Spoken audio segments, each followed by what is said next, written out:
Hello,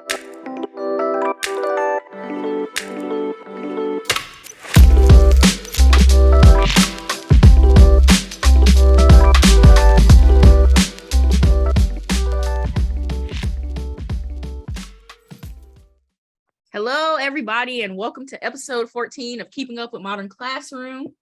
My name is Monte, she, her pronouns, and I am a Modern Classroom mentor and middle school science teacher in Washington, D.C. Hi, everyone. I'm Sarah Moon, she, her pronouns. I'm an elementary instructional coach and interventionist here in Durham, North Carolina, and I'm also one of our expert mentors. Hey everybody, I am Tavia, she, her pronouns. I teach science at Reesville, North Carolina, and I am also a MCP mentor. Great. So this month is all about experiential learning. This is something that we get a lot of questions about, a lot of wonders, a lot of engagement about. So we've decided to go ahead and kind of do a deep dive conversation into experiential learning with the Modern Classrooms method. So when we talk about experiential learning, to make sure we have that common language, we're talking about a learning experience in which students learn by doing. And this has a couple of different names or different varieties, right? So this might look like a lab within a science class. This might look like some problem-based learning. This might look like some project-based learning. In my district, we've done a big push for outdoor learning experiences. So that could be another example of experiential learning. But again, just thinking about some kind of learning experience in which students are really learning by doing. And so a lot of times we have some common misconceptions within the modern classroom world, and that kind of leads people to believe that experiential learning might not have a place, because there might be the common misconception of, oh, students are always on the computer, but that's not true, right? The students are on the computer as much as you want them to be on the computer. And so labs, seminars, collaborative learning experiences are definitely regular parts of the unit. We also sometimes hear, oh, well, every lesson is X, Y, Z, right? And again, doesn't have to be every single lesson of X, Y, Z unless that's what you choose as a teacher. And so we can use unit cycles, we can use stations to get students off computers, to get students really collaborating, to get students involved in this experiential learning. We also sometimes hear that whole group activities do not occur. If I had $1 for every single time somebody was like, oh, I wish we could do whole group, I would probably be able to stop being a social media moderator for Modern Classrooms, because I would have so many dollars. Like, at no point ever in the Modern Classroom method does anybody say that whole group activities do not occur, right? Whole group is still a very meaningful part, but we're just increasing that access through that blended instruction to make sure that students can really self-pace and access that mastery-based learning in a more equitable way. Monte, did you want to share something? I saw you on mute. Oh, no, I was just unmuting myself ahead of time of talking. She's just getting so excited. I know that Monte is like a big proponent of collaborative whole group too. And so when we're thinking about planning for experiential learning, I think a good thing to think about is if you're wondering, hey, can I do this in a modern classroom? The answer is yes. I joke during our Virtual Summer Institute, which if you've not been a part of our Virtual Summer Institute, we're already starting to plan for our 2023 Institute. So definitely keep your eyes and ears out open for that. But I frequently tell people something I love to try to live my life by is if it doesn't say you can't, you probably can. And sometimes it gets you in trouble, but I think when we're planning for experiential learning within a modern classroom, that's a good thing to think about.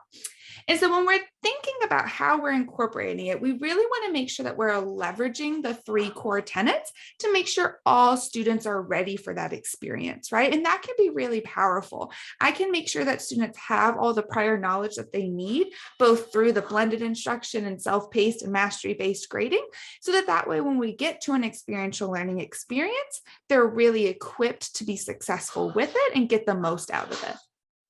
So we're going to go ahead and move into some commonly asked questions from our Facebook community. Monte, I'm going to go ahead and have you go first because I know that you are also a fabulous science educator. So can you go ahead and share about how you make labs work within the modern classroom setting? Of course. So I'm very passionate about science. I love science. So I teach science because science is great. And when I started doing modern classroom, you know, it's funny because it's not actually a thing that I was worried about, like doing labs. I just figured I just fit them in there somewhere. And that's really just my philosophy on labs, fit them in there somewhere. So in science, we know that there's 2 different types of lab. There are like your major summative labs, and then there are like your smaller exploratory labs. And so like my major summative labs, I typically do those together. So whenever we're getting ready to do those things, we stop, we do them together. Like for example, in my 8th grade science classes right now, we've been working on egg drop basically, but souped up, more than egg drop, but we've been basically doing egg drop. And because that's like a summative, everybody's doing that together. We just had to do it together. But for smaller like exploratory labs, I just put materials out, or I give directions and kids kind of work through on their own. So for example, in my 6th grade class right now, we've been talking about light and matter. And so as they've been working through kind of our light and matter lesson, when they get to the activity that requires they either go through and play with some lasers or they go through and play with some flashlights, I really just give them the directions and I say, do this thing. And then I check in to make sure they're doing it right. But, frequent, especially when you're leaving materials and things out, just having them constantly come to you as they're doing various parts of it is just super important part of making sure that things are getting done. But labs are definitely happening. And kids are actually able to prove that they can handle a lot on their own when you give them a little bit more rope. I think we're often scared when it comes to labs of like, oh my gosh, it's going to be a mess. But believe it or not, kids actually do pretty well. Yes, as a science teacher too, I agree with her wholeheartedly. I've done a little bit of both. I do labs a little different, and I guess that's because I teach high school. So a lot of our labs, I don't really do a lot of them on their own, even the exploratory labs, because just of the nature of the materials that we're using. I want to be able to keep an eye on them at all times. But what I have started doing, because then we get into the situation where kids who aren't really ready for the lab on lab day. So what I have started doing is doing the lab, even if it's a summative lab, at the beginning of the unit. And then as we are going through and having our conversations, we can always relate back to the lab as it comes up through the unit. So in the beginning, it's just kind of doing the lab, gathering the data, but we're not analyzing anything just yet. We'll save the analysis for the end. And then once they're ready, they can do the analysis and submit that. I'm trying to teach them how to do claim evidence reasoning statements. And so then once they're ready, that's one of their mastery checks. They have to submit their claim evidence and reasoning for the lab towards the end, And depending on the level of the course, it might be an aspire to do activity. It might be a must do. It could be a should do. It just depends on the class, on where it fits in. And what grade do you teach, Tavia? I'm just curious. What grade? Primarily juniors and seniors. Okay, I just find it very interesting. You said claim evidence reasoning because my 6th graders were complaining about it literally 3 days ago. And I told them it never goes away. So thank you for saying that. I'm going to show them this video when we post it. Yep. And it's hard. For whatever reason, they have a hard time with that reasoning part. So let them know it's a struggle for everybody. We all work through it together. Well, and it's funny too, on a little bit of a tangent, in our elementary ELA classrooms, I always teach kiddos with written responses to do ACE, which is answer, cite, and evidence, which is basically the exact same thing, just with slightly different nomenclature. And Tavia, I think you brought up a lot of things that kind of take us into our second question too, which is how do I work in experiential learning experiences within a self-paced classroom?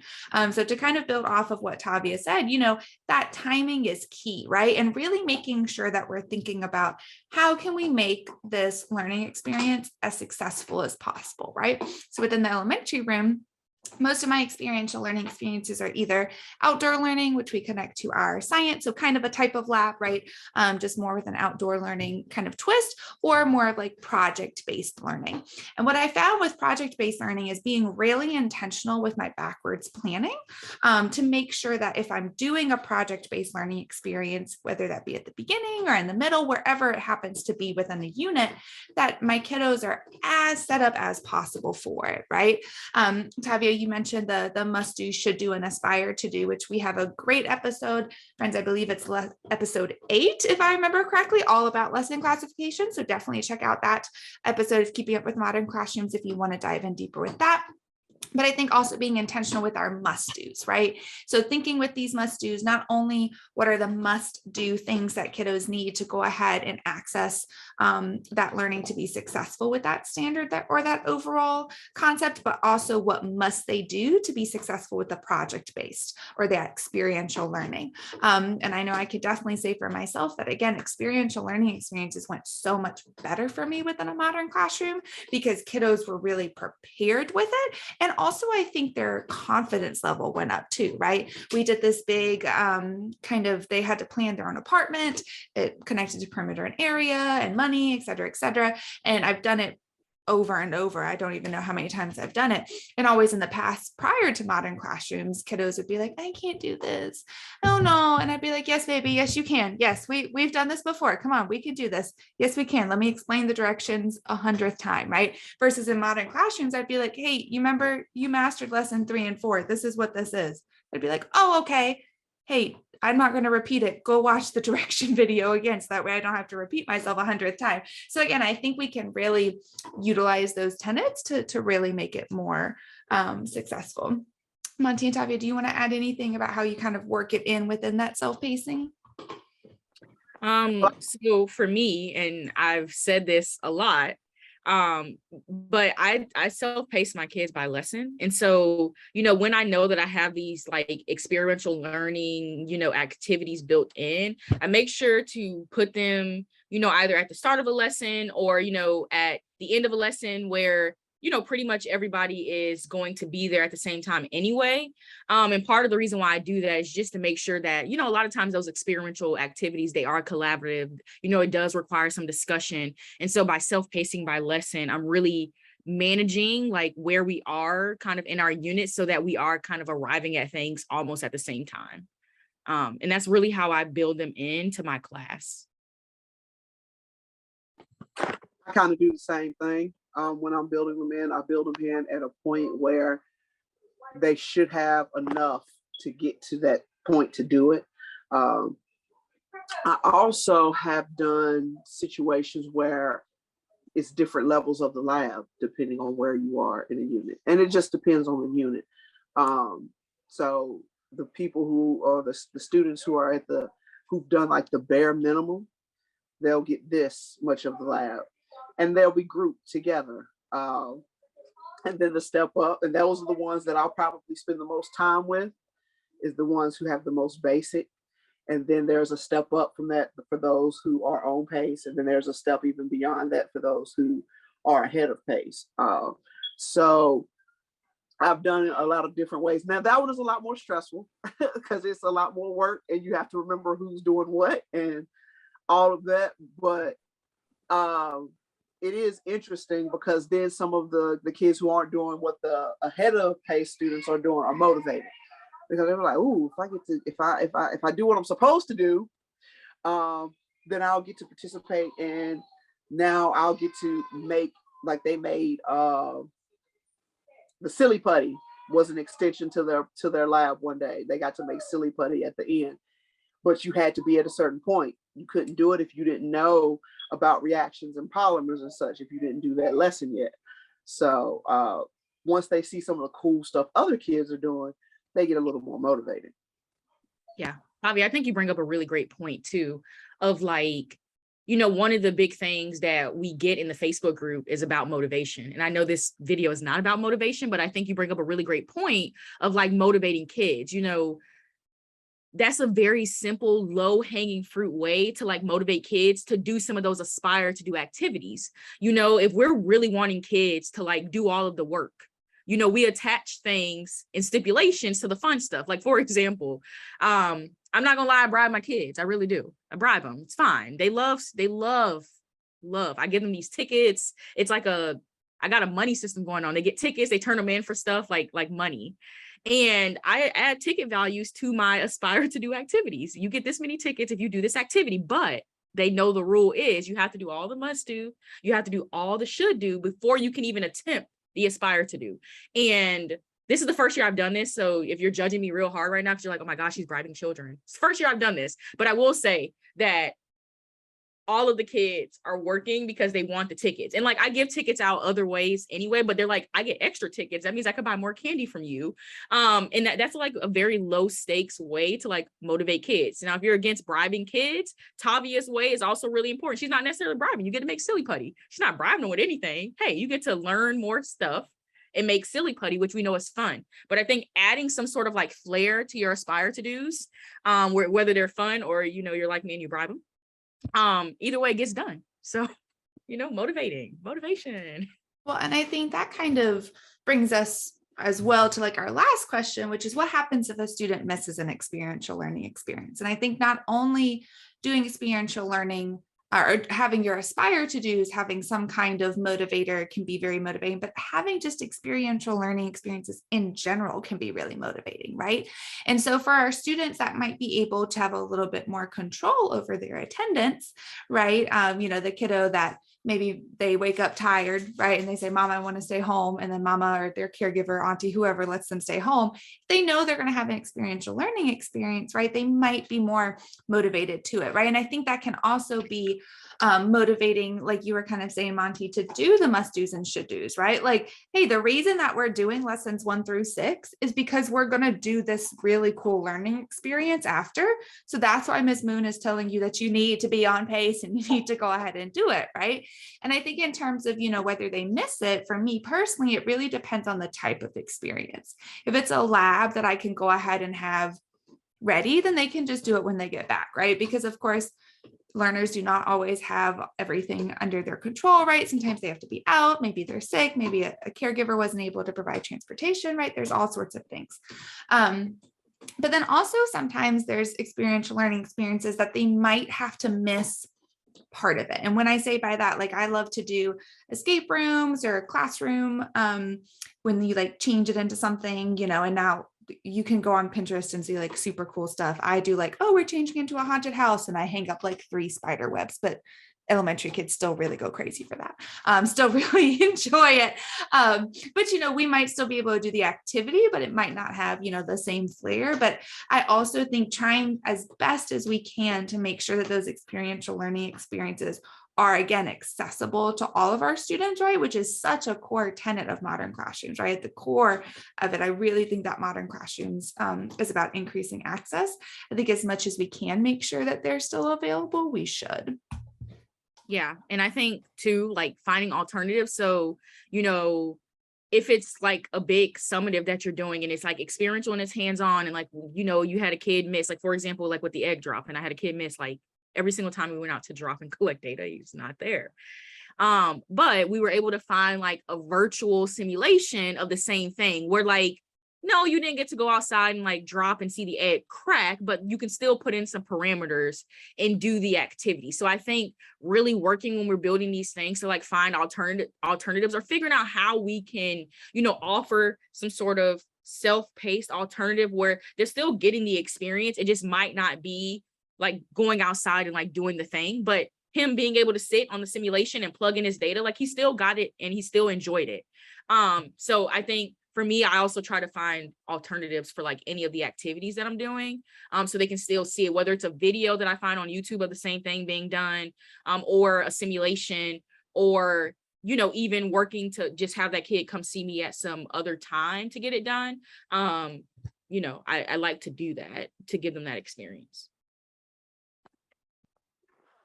Kind of the same here. My first go-to is looking for an alternative. My first go-to is to beg you not to be absent, honestly. So I put on my tracker, even labs go on there and they do a on their personal trackers. So when the new unit rolls out, we go over and we look at the tracker together, and I have them highlight things. I have them highlight what's a must do. I have them highlight labs. I have them highlight when the test is.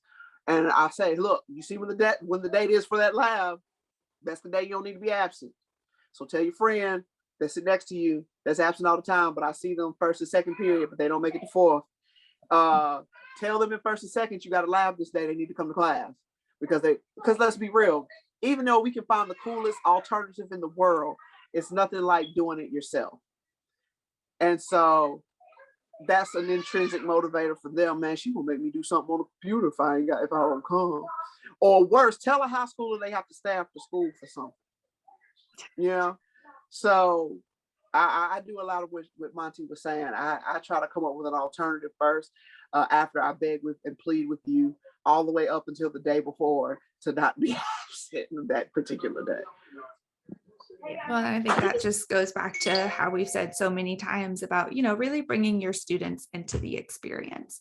And I think as we kind of wrap up before we move into our resource share, just want to say again, and I'm sure Monte and Tavia will lift up again, that like experiential learning totally has a place in the modern classroom, right? And in fact, we are not only saying it has a place, but that it should have a place and that it's totally doable, but making sure that we are intentional with it so that once again, that student access is there.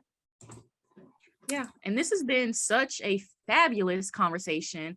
Our resource share for this month is an MCP blog written by Dr. Caitlin Tucker. So please check the show notes if you want access to that.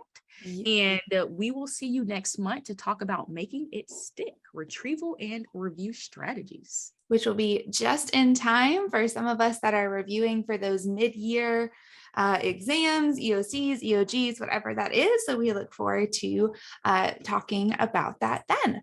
And as a friendly reminder, if you want to learn more about modern classrooms, or if you want to go ahead and just join our wonderful Facebook community, or just be able to see all of the wonderful things that the Modern Classroom Project community has to offer, please make sure that you follow all of our socials at Modern Class Proj, and be sure to join our discussion group on Facebook as well.